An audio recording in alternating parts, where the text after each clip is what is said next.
আমার প্রিয় ছাত্রছাত্রীরা, আজকে আমি একটা নতুন বিষয় নিয়ে উপস্থিত হয়েছি। সেটা হলো মডেল অ্যাক্টিভিটি টাস্ক, দশম শ্রেণী, বিষয় ইতিহাস।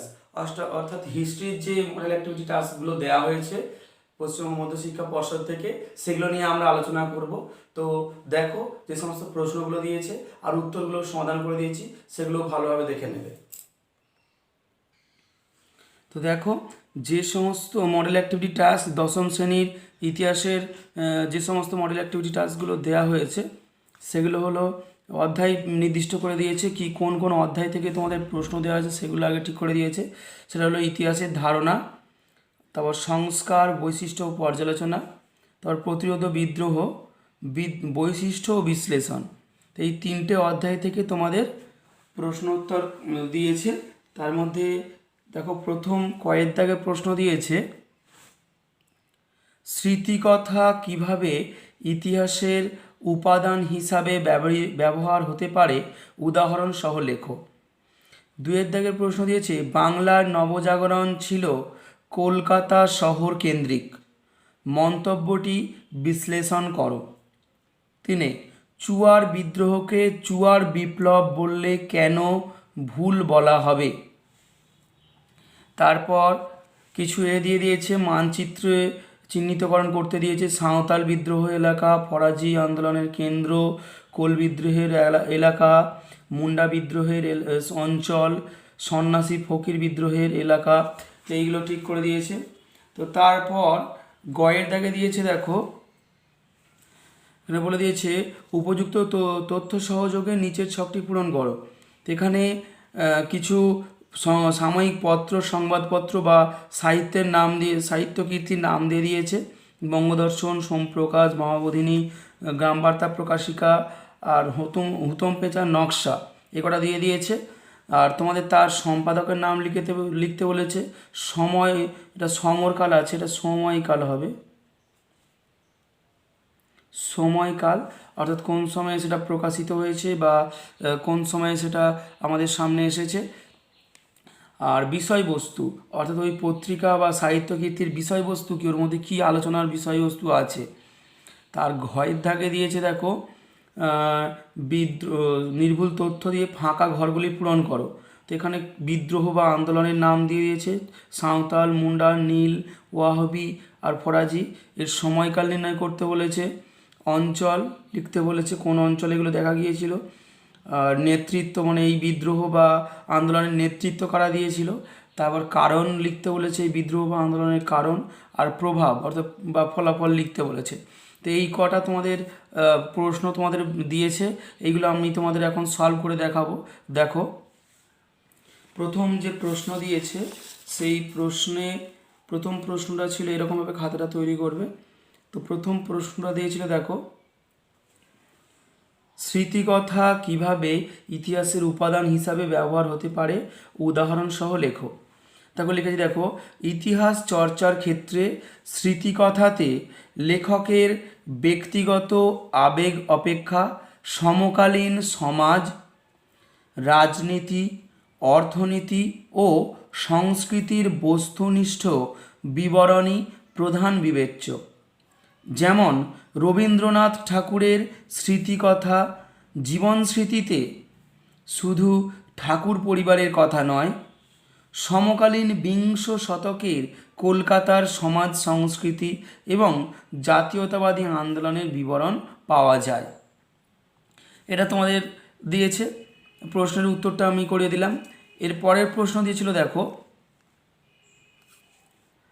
বাংলার নবজাগরণ ছিল কলকাতা শহর কেন্দ্রিক, মন্তব্যটি বিশ্লেষণ করো। দেখো অ্যান্সার, দেখো, 19 শতকের বাংলার নবজাগরণের ব্যাপ্তি বা পরিসর ছিল খুবই সীমিত। তা ছিল মূলত শহর কেন্দ্রিক, বিশেষ করে কলকাতা কেন্দ্রিক। কলকাতার মধ্যবিত্ত শ্রেণী, ধনী ব্যবসায়ী, নব্য জমিদার শ্রেণী, পাশ্চাত্য শিক্ষায় শিক্ষিত বুদ্ধিজীবী শ্রেণী প্রমুখের মধ্যে সীমাবদ্ধ ছিল। কলকাতার বাইরে গ্রাম বাংলার এই নবজাগরণের প্রসার ঘটেনি। এবং গ্রাম বাংলার বৃহত্তর জনগোষ্ঠী এই নবজাগরণের দ্বারা কোনো সুফল পায়নি, কারণ বাংলার এই জাগরণের সঙ্গে গ্রামগঞ্জের হাজার হাজার মেহনতি মানুষের কোনো প্রত্যক্ষ যোগ ছিল না। এই জন্য বলা হয়ে থাকে নবজাগরণ ছিল কলকাতা শহর কেন্দ্রিক।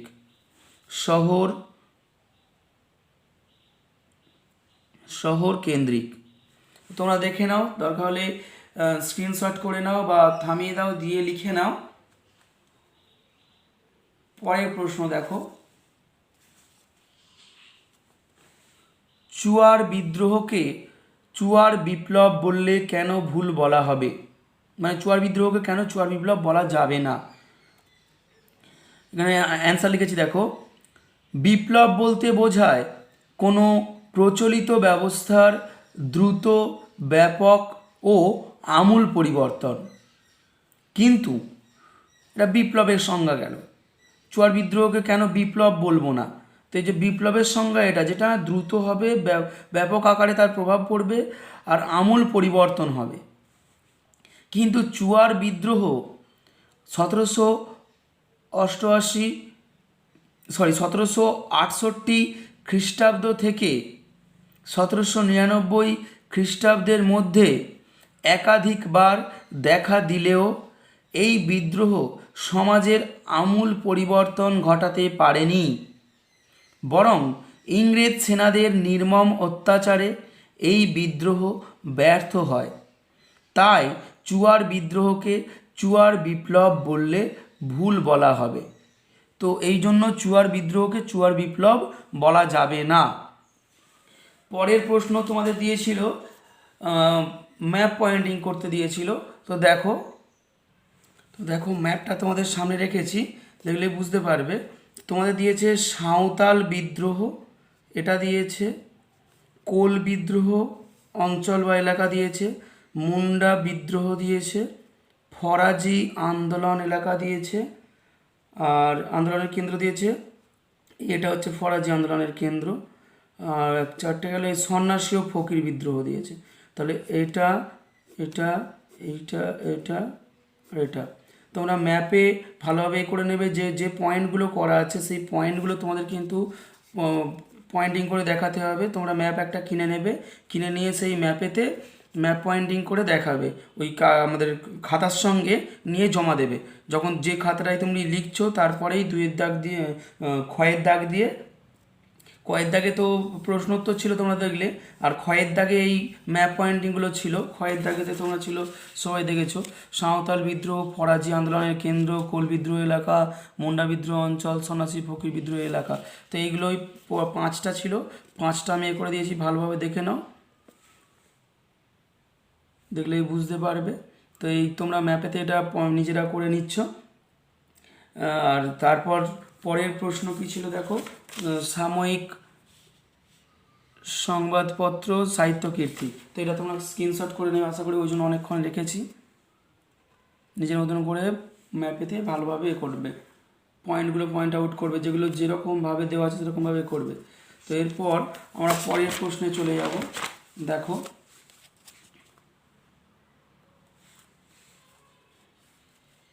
আমরা আমাদের গয়ের দাগে দিয়েছিল কিছু সাময়িক পত্রের নাম দিয়েছিল, সাময়িক পত্র, আর তার সম্পাদকের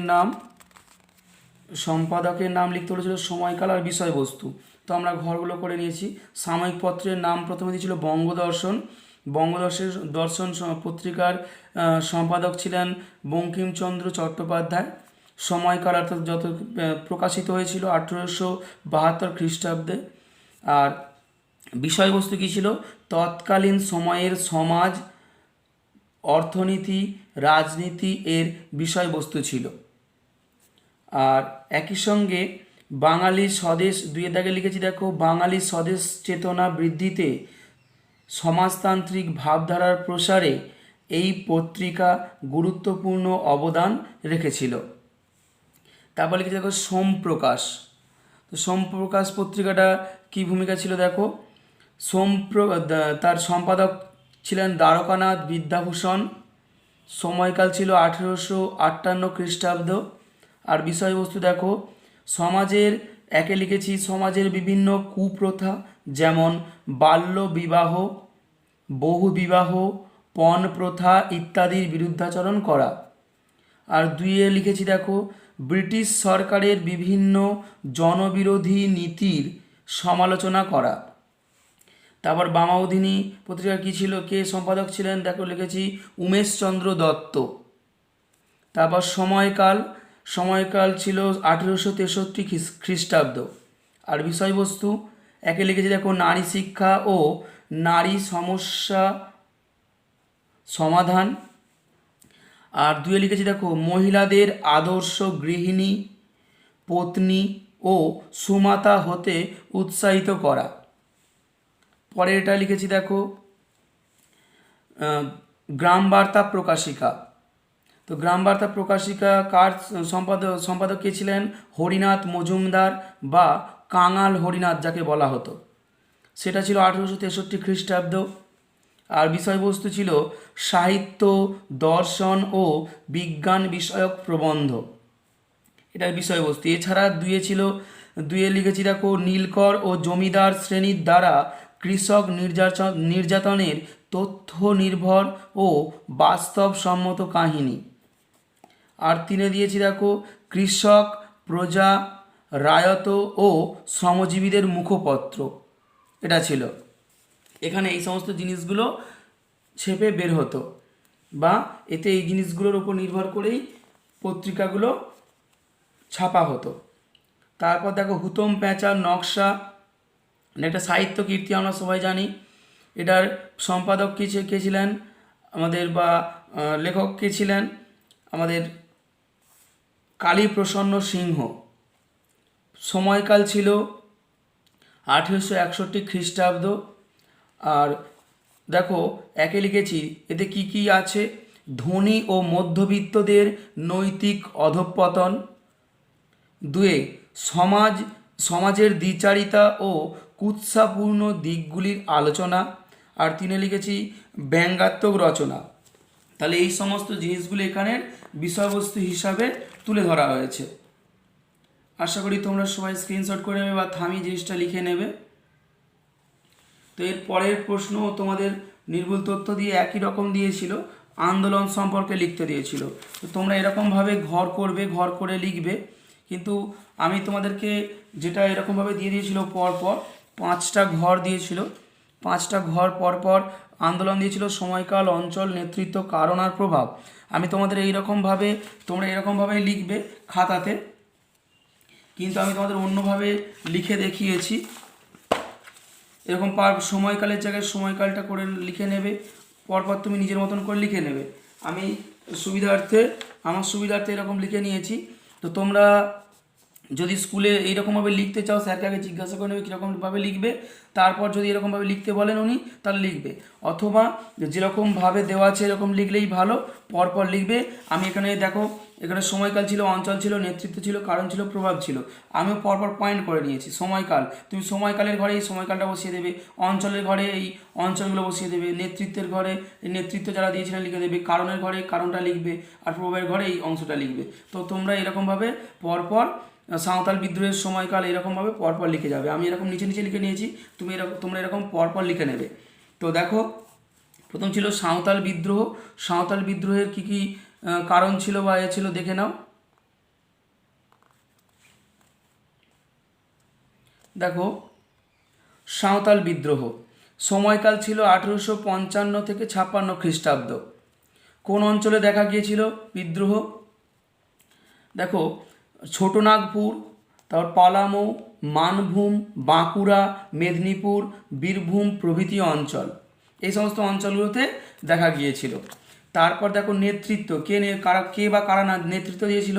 এই বিদ্রোহে নেতৃত্ব দেন সিধু কানু, তারপর ভৈরব, বীর সিং, কালো প্রামাণিক, ডোমন মাঝি প্রমুখ। তারপর কারণ দেখো, সাঁওতাল উপজাতির কৃষকরা ইংরেজ কোম্পানি ও তাদের সহযোগী জমিদার, মহাজন প্রমুখের শোষণ ও অত্যাচারের শিকার হয়ে বিদ্রোহের পথে পা বাড়ায়। তারপর দেখো প্রভাব, এই বিদ্রোহের প্রভাবে বা ফলাফল হিসেবে কী পাওয়া গিয়েছিল দেখো। এই বিদ্রোহের ফলে সরকার, দুবার হয়ে গিয়েছে, সরকার সাঁওতাল পরগনা নামে একটি স্বতন্ত্র সংরক্ষিত এলাকা সৃষ্টি করা হয়। তারপর দেখো সৃষ্টি এই বিদ্রোহের ফলে সরকার দ্বারা হবে, এখানে লিখলে ভালো হবে, সরকার দ্বারা সাঁওতাল পরগনা নামে একটি স্বতন্ত্র সংরক্ষিত এলাকা সৃষ্টি করা হয়। তারপর দেখো দুইয়ে লিখেছি সাঁওতালদের উপজাতি হিসাবে স্বীকৃতি দেওয়া হয়। 3-এ লিখেছি দেখো 3 বছরের জন্য বহিরাগতদের সাঁওতাল পরগনায় মহাজনদের প্রবেশ নিষিদ্ধ হয়। তো এটা গেল সাঁওতাল বিদ্রোহ। পরপর যেরকমভাবে তোমাদের লিখতে বললাম, আলাদা আলাদা ঘর করে আলাদা আলাদা ঘরে লিখবে, আমি নিচে নিচে লিখে নিয়েছি। তারপর দেখো মুন্ডা বিদ্রোহ লিখে নিয়েছি। মুন্ডা বিদ্রোহের সোজা কী লিখবে, সময়কাল যেরকম পরপর আছে সেরকম লিখবে। মুন্ডা বিদ্রোহে দেখো সময়কালটা কী ছিল, 1899 থেকে 1900 খ্রিস্টাব্দ। তারপর অঞ্চল দেখো ছোটনাগপুর ও পার্শ্ববর্তী অঞ্চল এই মুন্ডা বিদ্রোহ দেখা গিয়েছিল। নেতৃত্ব কে দিয়েছিল, বিরসা মুন্ডা। কারণ কি ছিল, 1-এ লিখেছি দেখো ব্রিটিশ সরকার কর্তৃক মুন্ডাদের চিরাচরিত খুঁতকাঠি প্রথার অবসান ঘটানো। 2-এ বেট বেগারি প্রথা। 3-এ মহাজন চা ব্যবসায়ী, তারপর জমিদারদের নির্লজ্জ শোষণ। 4-এ লিখেছি দেখো মুন্ডাদের খ্রিস্ট ধর্মে দীক্ষিত করার চেষ্টা করা। 5-এ অজন্মা ও দুর্ভিক্ষে সরকারের উদাসীনতা প্রভৃতিতে অতিষ্ঠ হয়ে মুন্ডারা বিদ্রোহ করেছিল। এটা হচ্ছে মুন্ডা বিদ্রোহের কারণ। আর দেখো প্রভাব দেখো, এই বিদ্রোহ 1-এ লিখেছি এই বিদ্রোহের ফলে বা এর ফলে মুন্ডাদের জমিতে খুঁতকাঠি সত্ত্ব পুনঃপ্রবর্তিত হয়। 2-এ লিখেছি দেখো ব্রিটিশ সরকার ছোটনাগপুর অঞ্চলের জন্য ছোটনাগপুর প্রজাস্বত্ব আইন পাশ করে। 3-এ লিখেছি দেখো বেট বেগারি প্রথা নিষিদ্ধ হয়। তো এটা গেল মুন্ডা বিদ্রোহ। তোমরা থামিয়ে নিয়ে দরকার লিখে নিতে পারো বা স্ক্রিনশট করে নিতে পারো। এর পরের দেখো নীল বিদ্রোহের সময়কাল দেখো। নীল বিদ্রোহ লিখেছি, নীল বিদ্রোহের সময়কাল ছিল 1859 থেকে 60 খ্রিস্টাব্দ। অঞ্চল ছিল নদিয়া, বারাসাত, মালদহ, ফরিদপুর, যশোহর, খুলনা, পাবনা, রাজশাহী প্রভৃতি এই সমস্ত অঞ্চলে দেখা গিয়েছিল নীল বিদ্রোহটা। আর নেতৃত্ব দিয়েছিলেন কে বা কারা, বিষ্ণুচরণ বিশ্বাস, দিগম্বর বিশ্বাস, রামরতন মল্লিক, রফিক মণ্ডল প্রমুখ। তারপর কারণ দেখো, কারণ ছিল 1-এ নিজ আবাদি প্রথার বদলে রায়তি প্রথার প্রসার। 2-এ নীলকরগণ কর্তৃক কৃষকদের দাসে পরিণত করা।